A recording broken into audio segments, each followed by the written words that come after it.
Peringatan Hari Anti Korupsi dan Hari Hak Asasi Manusia di Makassar pada Senin kemarin berakhir ricuh.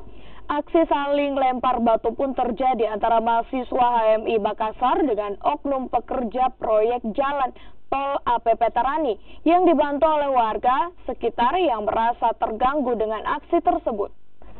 Kericuhan bermula ketika polisi melarang mahasiswa yang hendak membakar ban di tengah jalan APP Tarani tepat di bawah jalan layang.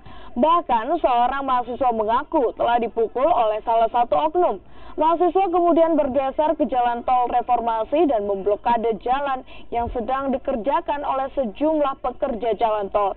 Tidak hanya itu, akibat blokade jalan ini, mahasiswa merusak pagar pembatas jalan tol yang membuat pekerja jalan tol lari. Aksi mahasiswa kemudian berlanjut dengan aksi saling lempar batu. Polisi kemudian melerai bentrokan ini dengan menggunakan mobil pengurai massa. Personel yang saya bagi menjadi beberapa titik, ya. Salah satunya adalah di flyover ini, ya, dan di beberapa tempat termasuk di DPR tingkat 2 maupun di gubernur dan di beberapa titik yang Kajati juga demikian, ya.